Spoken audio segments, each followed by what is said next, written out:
사도행전 9장 26절 그리고 27절 말씀 두 구절 말씀드리겠습니다. 사도행전 9장 26절과 27절 말씀 제가 봉독해 드리겠습니다. 사울이 예루살렘에 가서 제자들을 사귀고자 하나 다 두려워하여 그가 제자됨을 믿지 아니하니 바나바가 데리고 사도들에게 가서 그가 길에서 어떻게 주를 보았는지와 주께서 그에게 말씀하신 일과 다메섹에서 그가 어떻게 예수의 이름으로 담대히 말하였는지를 전하니라. 아멘. 네. 여러분, 사람이 예수님을 만나게 되면 변화라는 것이 일어납니다. 반드시 일어나게 되어 있습니다. 근데 성도는 예수님으로 말미암아 자신에게 어떤 변화가 일어나는지 이것을 분명하게 알고 있어야 돼요. 성도가 예수님을 만나면서 경험하게 되는 이 변화는 크게 두 가지 변화입니다. 그래서 이 두 가지 변화를 우리 함께 간단하게 나누는 시간을 갖도록 하겠습니다. 여러분, 성도들은 과거에 누구나가 단 한 사람의 예외 없이 본래는 모두가 마귀에게 속한 존재였습니다. 모두가 마귀의 손 안에 있었던 사람들이었어요. 그렇게 해서 마귀의 지배를 받으며 살아가는 존재였습니다. 그래서 하나님의 심판 아래 있을 수밖에 없었던 그런 존재들이었습니다.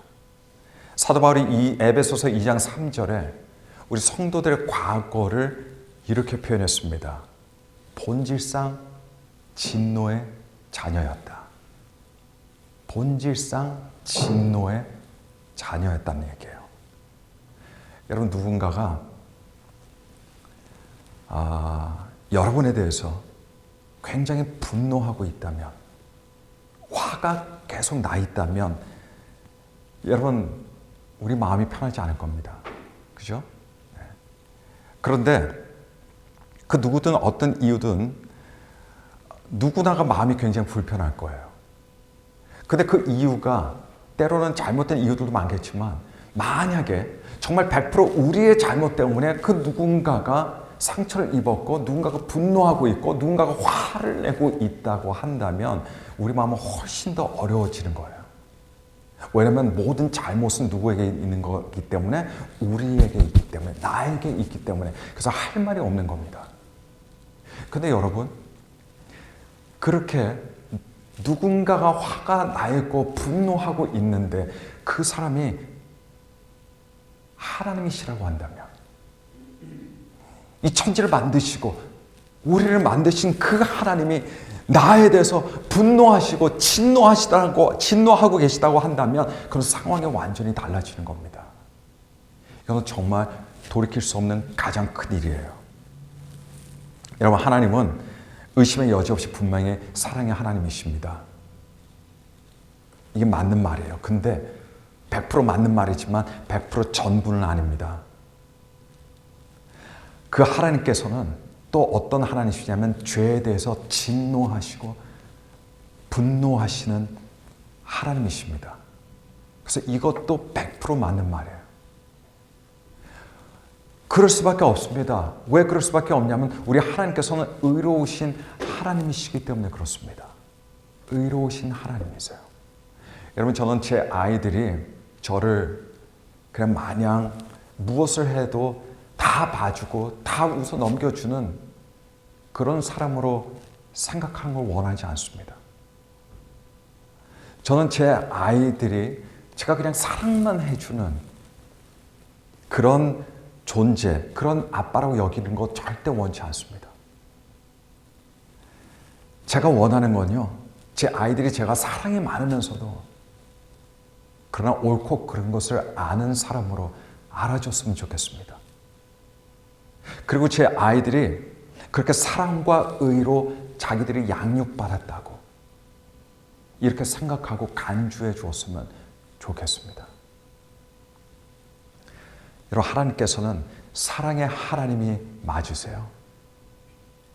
그런데 사랑의 하나님만 되시는 것이 아닙니다. 하나님께서는 분명히 옳은 것과 그른 것을 정확하게 아시고 정확하게 판단하시고 그리고 절대로 불의에 타협하지 않으시는 의로운 하나님이 되어주시는 그런 분이십니다. 그러다 보니까 과거에 우리가 죄 가운데 살아갈 때 우리는 자동적으로 하나님의 분노와 진노 아래에 있는 자녀들이 될 수밖에 없었다는 그런 이야기입니다. 어떤 사람들은 하나님께서 사랑의 하나님이시라면 어떻게 사람들을 사랑한다고 하시면서 사람들을 심판하시고 사람들을 지옥에 보내실 수 있느냐,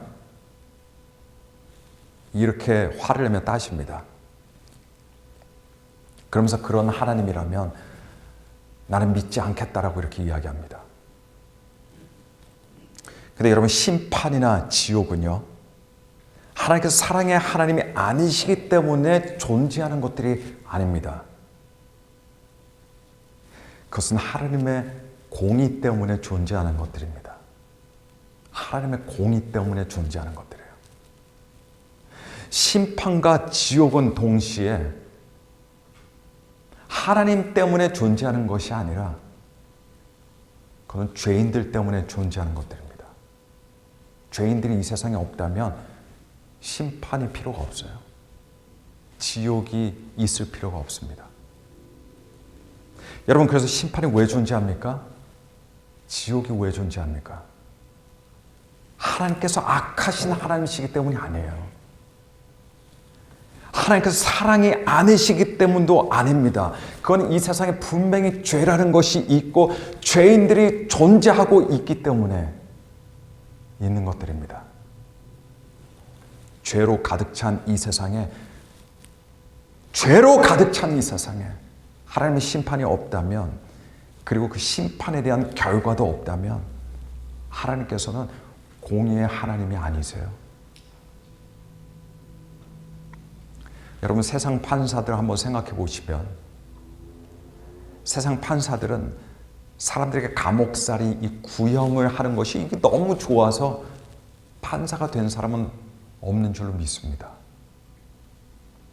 사람들에게 사형 선고 내리는 그 맛이 짜릿해서 거기서 어떤 쾌감을 느끼기 때문에 판사가 되겠다고 자원하는 사람 없다고 믿습니다. 그런 건 사실 싫은 거예요. 누가 좋아하겠습니까? 그런 판결을 내고 그 판사들이 마음이 편하겠습니까? 집에서 두 발 쫙 뻗고 두 다리 쫙 뻗고 자겠습니까?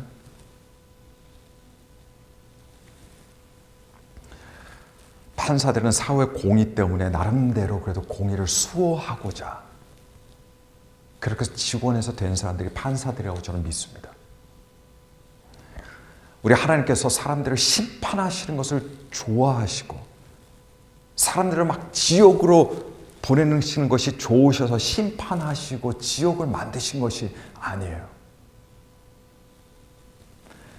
여러분, 비록 사람들은 공의 같은 것 신경 안 쓰지만 그러나 이 세상에는 분명히 공의가 있습니다. 공의가 분명히 존재합니다. 그리고 하나님께서는 모든 사람들을 절대적인 공의로 판단하시고 다스리십니다. 자, 그런데 문제가 있습니다. 문제는 우리 모두가 죄인이고 모두가 죄의 마수에서 벗어날 수가 없는 거예요. 아무리 잘나게 태어났어도 벗어날 수 없는 거예요.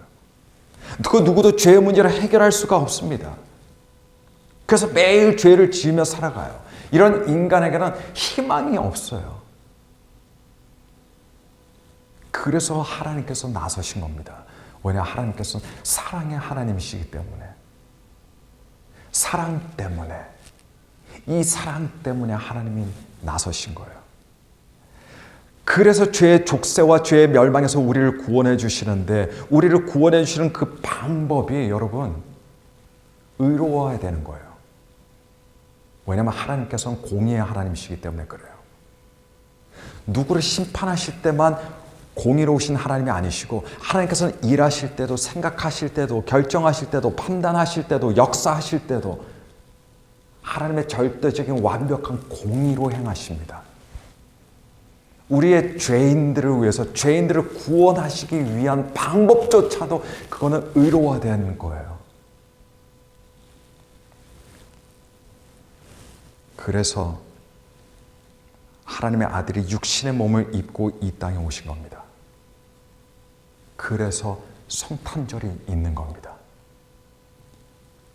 그리고 그 예수님께서는 십자가에서 우리가 받아야 할 죄의 값을 대신 받으셨습니다. 이 세상에 공짜는 없습니다. 여러분들이 짓는 죄, 거기는 반드시 값이 치러져요. 값이 있어요. 아무도 대가 치르지 않고 죄 지을 수 있는 사람 아무도 없습니다. 죄 짓고 달아날 수 있는 사람은 사실 아무도 없어요. 모든 죄는 아무리 사소하고 작은 죄다 할지라도 거기는 반드시 값이 따릅니다. 대가가 따라요. 예수님께서는 그 대가를, 그 값을 대신 십자가 위에서 치러주신 겁니다. 하나님께서는 그분의 사랑을 완벽한 공의의 방법으로 우리에게 베풀어 주신 거예요.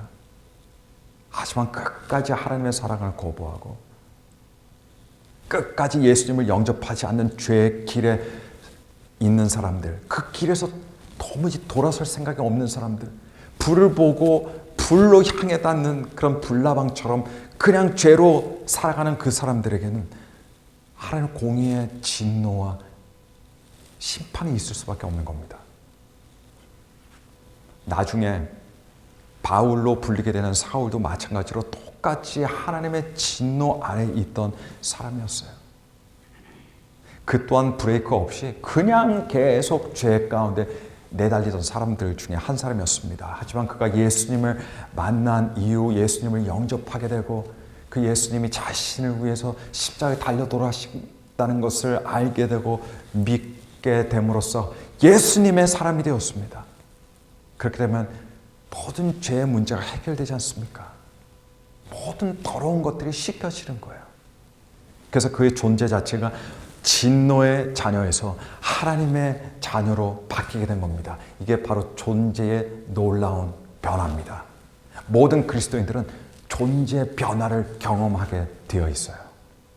그걸 경험한 사람만이 그리스도인입니다. 경험한 사람만이 천국의 사람입니다. 오늘 본문 말씀 보시면요, 이 사울이 예수님을 믿고 난 이후에 어디로 갑니까? 예루살렘으로 가요. 근데 여러분, 예전만 하더라도, 불과 얼마 전만 하더라도 사울이 만약에 예수님을 예루살렘에 가야 했다면요, 왜 가야 했겠습니까? 왜냐하면 그리스도인들을 잡으러 갔어요. 교회를 핍박하러 갔습니다. 하지만 이 사울은 지금 바뀌었어요. 존재 자체가 변화되었습니다. 그래서 완전히 다른 목적으로 예루살렘을 가게 됩니다. 그 목적이 무엇입니까?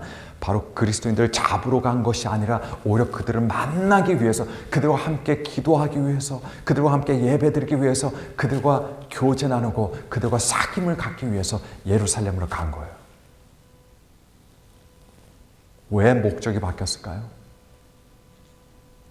예루살렘으로 가는 목적이 왜 바뀌었습니까? 왜냐하면 그의 존재가 바뀌었기 때문입니다. 여러분, 존재가 달라지면요, 인생의 목적이 달라지는 거예요. 여러분, 존재가 달라지면 인생의 방향이 달라지는 겁니다.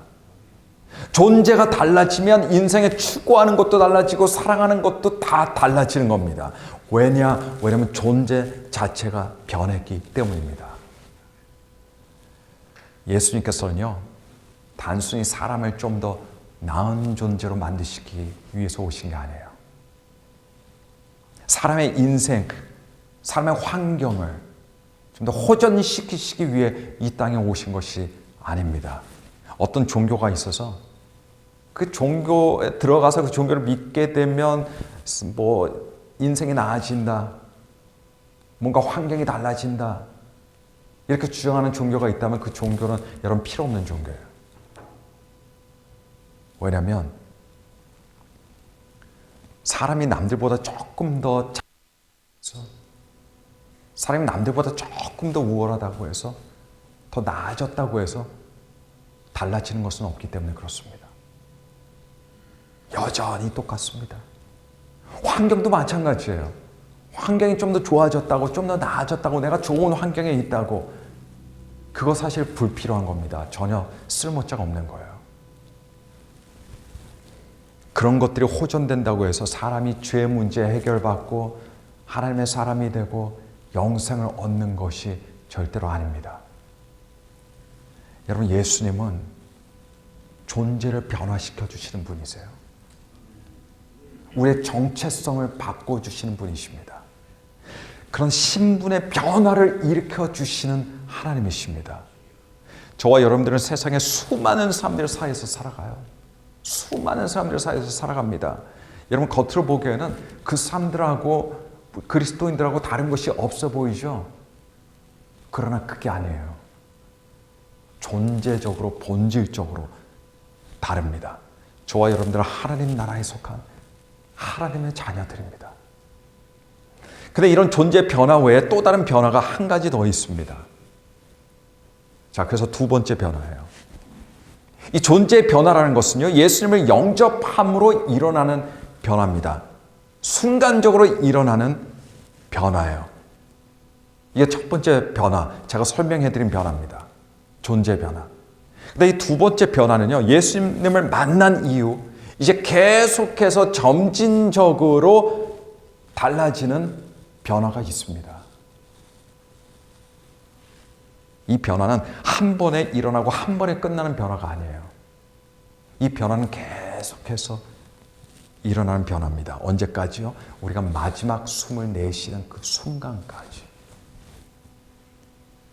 또는 예수님께서 재림하시는 그 순간까지 이루어지는 변화예요.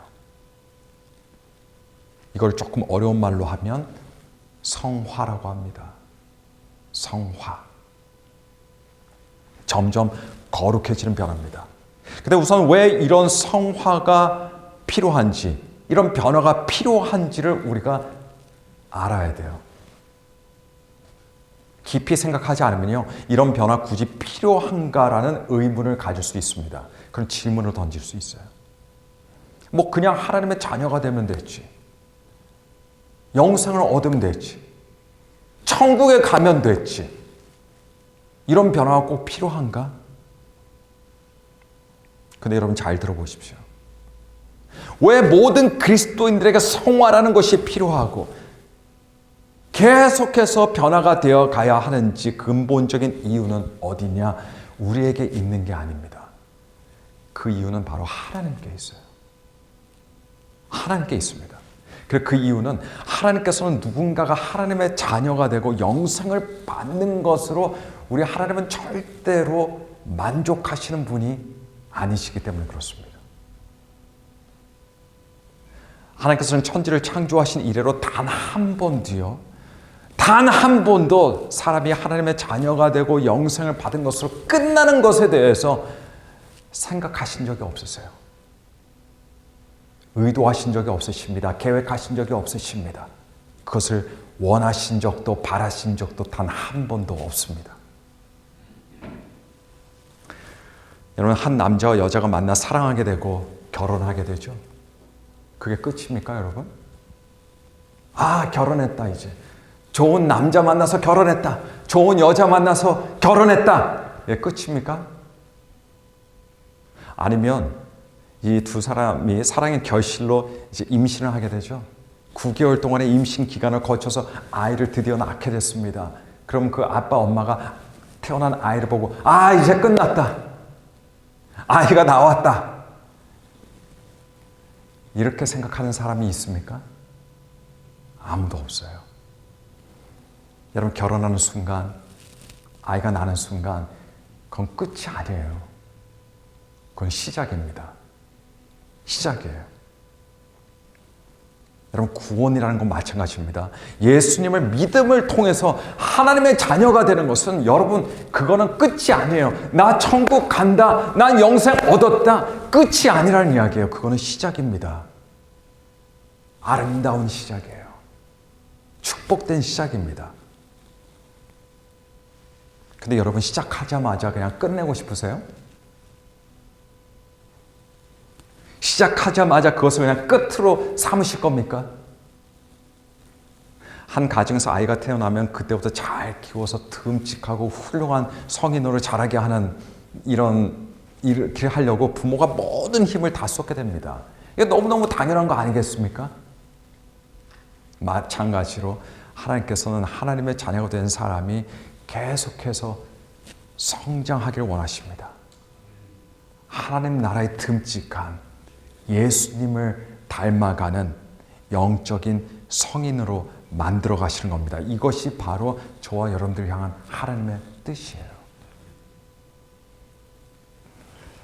여러분, 한국 교회는 기독교 역사가 굉장히 짧죠. 제가 찾아봤더니 내년이 우리 개신교, 한국의 개신교 역사 140년이 되는 해라고 합니다. 140년이에요. 140년 전만 하더라도 사람들은 우리 기독교의 복음에 대해서 아는 사람이 있었다 없었다? 아무도 없었다는 이야기예요. 아무도 예수님에 대해서 몰랐습니다. 근데 그 140년 전부터 선교사님들이 들어오시면서 열심히 선교를 하셨죠. 결과가 복음의 씨앗이 계속해서 뿌려졌습니다. 성도들이 생겼어요. 교회가 생겼습니다. 근데 주변을 다 둘러봐도 예수님을 아무도 모르는 사람들이에요. 교회가 뭔지도 몰라요. 예수님이 누군지도 몰라요. 복음이라는 건 들어본 적도 없습니다. 그렇기 때문에 그 140년 전에 복음이 전파되면서 또 교회가 세워지면서 교회들은요, 복음 전하는 일에 그냥 모든 걸 다 쏟았어요. 예수님 믿으세요. 예수님 믿으면 우리가 천국 갑니다. 영생 얻습니다. 왜냐하면 모두가 다 불신자들이었기 때문에 그렇습니다. 모두가 다 하나님의 진노와 분노 아래에 있던 그런 자녀들이었다는 이야기죠. 근데 한국 교회가 그렇게 시간 지나오면서 또 일제 침략기를 거치게 되죠. 그거 지나고 나서 또 조금 얼마 있다 보니까 6.25가 일어난 거예요. 그래서 한국이 다 찢어지게 가난했지 않습니까? 그랬더니 이제 한국교회 기도 제목이 구원과 함께 뭐예요? 우리 굶어 죽는 사람 없도록 우리 좀 먹고 살게 해달라고 하나님께 기도했습니다. 이 두 가지에 전념하고 집중하며 기도했어요. 근데 하나님께서는 또 기도를 들어주시는 하나님이시잖아요. 그래서 하나님께서 기도를 들어주셨습니다. 많은 사람들이 예수 그리스도의 복음을 듣게 되고 대한민국이 잘 살게 되었어요. 그런데 한국교회가 그런 시간을 지나오면서 굉장히 중요한 거 하나를 놓친 것이 있습니다. 한국교회가 놓쳤다고 한다면 대부분 성도들도 놓친 거예요. 100% 놓친 건 아니지만 우리들도 그걸 많이 놓치며 살아왔다는 이야기예요. 한국교회가 사람들의 존재를 변화시키는 일과 그리고 어떤 축복을 받는 삶에 집중한 나머지 이 성도들이 반드시 경험해야 되는 이 두 번째 변화에 대해서는 충분히 의식하지 못했어요. 교회들이 가르치지도 못했어요. 그거를. 자, 이 두 번째 변화가 어떤 변화라고요? 두 번째 변화는 우리가 예수님을 닮아가는 변화입니다. 성화의 변화예요. 근데 상대적으로 이거에 대해서 덜 중요하게 여겼다는 이야기예요. 게다가 사람들이 일반적으로 이 두 번째 변화를 간과했던 이유가 또 있는데요. 사람들이 이렇게 생각했기 때문에 그래요. 뭐 천국에 들어가면 됐지. 영생만 얻으면 됐지. 이 땅에서 축복만 얻으면 됐지. 이런 안일한 생각을 갖고 있었기 때문입니다. 그리고 지금도 마찬가지예요. 그 사람들이 예수님을 닮아가려는 바람과 간절한 소망은 사실 많이 없었어요. 물론 여러분, 사람이 천국에 들어가고 영생을 얻는 거 너무너무 중요한 거예요. 그런데 여러분, 이거 하나 꼭 아셔야 됩니다. 하나님께서는요, 사람이 천국에 들어간 것만큼이나 영생을 얻는 것만큼이나 똑같이 아주 중요하게 생각하시는 것이 무엇이냐라고 할 때 그것은 성도가 매일 예수님을 닮아가는 거예요. 매일 예수님을 닮아가는 겁니다. 이것이 우리를 향한 하나님의 뜻입니다. 이것이 우리를 향한 하나님의 의지이시고 계획이면서 모든 성도들에게 똑같이 요구하시는 겁니다. 그래서 여러분, 하나님께 영광 돌리는 성도들은 누구보다 이 하나님의 뜻을 잘 알고 있고 예수님을 닮아가는 사람들입니다. 여러분, 구원이라고 할 때 믿음으로 하나님의 자녀가 되고 영생을 얻는 것, 이게 절대로 전부가 아닙니다, 여러분. 이게 다로 이걸 여기면 안 돼요. 절대로 이게 전부가 아닙니다. 우리가 이제까지 살았던 모든 순간들, 모든 시간들을 통틀어서 그걸 인생이라고 불러요. 어떤 한 순간에만 그걸 인생이라고 그러지 않습니다. 이제까지 살았던 모든 시간들을 다 통틀어서 뭐라고 불러요? 그걸 인생이라고 부르는 거예요. 구원도 마찬가지예요. 내가 하나님의 자녀가 되고 영생을 얻었다고 그게 구원의 전부가 아니에요. 구원은요, 하나님의 자녀들로 성숙해가고 예수님을 닮아가는 모든 과정까지도 이 구원에 포함이 되어 있는 겁니다. 그래서 우리는 구원을 이루어 나가는 거예요. 영생은 얻었지만 우리는 계속해서 구원을 이루어 나가야 되는 거예요. 하나님의 자녀가 되고 영생을 얻는 구원의 순간이 있다면 그 순간 이후부터는 구원의 삶이 있는 겁니다. 구원의 삶이에요. 여러분, 한국에서는 기독교가 욕을 많이 먹고 있죠. 제가 너무 단순화시키거나 일반화시키고 싶지는 않습니다만 한국교회가 복음을 듣고 하나님의 자녀가 되는 존재 변화와 그리고 어떤 현세의 축복에 주로 치중하다 보니까 성도의 변화에 대해서 둔감했다는 이야기죠. 그런 부분을 간과했기 때문에 오늘날 기독교가 욕을 먹는 환경이 만들어진 겁니다. 그래서 기독교인들의 모습이 세상 사람들과 많이 달라야 되는데 많이 다르지 못한 거예요. 세상 사람들이 생각하는 대로 생각하고 세상 사람들이 추구하는 것들을 추구하는 경우가 많다는 얘기예요. 예수님께서는 우리 그리스도인들에게 빛과 소금이 되라고 하셨습니다. 근데 빛과 소금은 누가 될 수 있냐면요, 단순히 영생 얻은 사람들이 될 수 있는 게 아니에요. 빛과 소금은 이 두 번째 변화, 계속해서 예수님을 닮아가는 변화를 거쳐가는 사람만이 감당할 수 있는 것이 빛과 소금입니다. 그리고 빛과 소금이 될 수 있어야 하나님의 일도 할 수 있는 거예요. 하나님의 일을 제대로 할 수 있는 거예요. 여러분, 이미 눈치채신 분들 계실지 모르겠습니다만 요 근래 살펴보는 사도행전 본문에는요, 유독 제자라는 말이 종종 나옵니다. 제자. 오늘 짧은 본문에서 26절만 하더라도 여러분 한번 보시면요, 사도행전 9장 26절 제가 읽어드렸던 두 구절들 중에 첫 구절인데, 사울이 예루살렘에 가서 제자들을 사귀고자 하나 다 두려워하여 그가 제자됨을 믿지 아니하니라고 되어 있습니다. 자, 계속해서 제자라는 말을 사용하고 있어요. 여러분, 제자라는 단어를 사용할 때는 다분히 의도적입니다.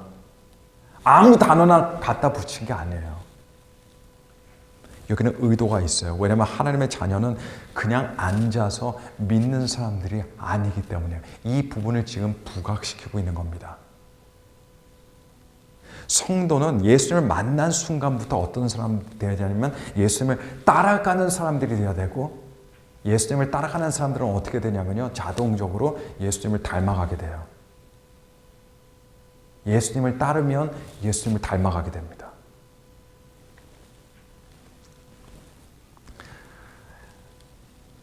여러분, 스승을 따르지도 않아요. 근데 스승을 닮지도 않았어요. 스승과 이야기하는 것도 다른 걸 이야기해요. 그럼 그 사람은 제자가 아니에요. 확실히 아닙니다. 100% 아니에요. 예수님의 제자는 예수님을 따르는 사람입니다. 그리고 예수님을 닮아가는 사람입니다. 아기가 태어나면 자라야 돼요. 아기가 태어나면 성장해야 됩니다. 만약에 여러분의 아기가 태어났는데 전혀 자라지 않아요. 전혀 성장하지 않아요. 아무 말도 못해요. 키도 똑같고 몸무게도 똑같아요. 그 부모의 마음 어떻겠습니까? 하나님도 마찬가지입니다.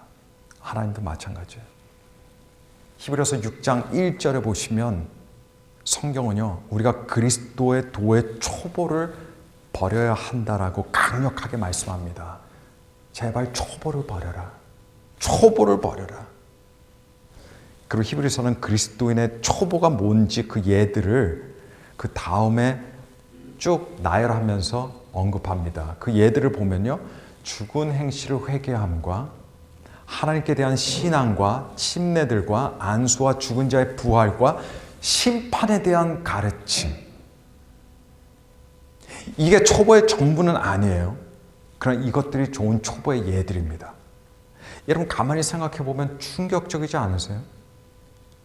우리 기독교에서 죽은 행실을 회개하는 게 얼마나 중요합니까? 하나님에 대한 믿음을 갖는 거 얼마나 중요해요? 안수 받는 거 얼마나 중요해요? 침례 얼마나 중요해요?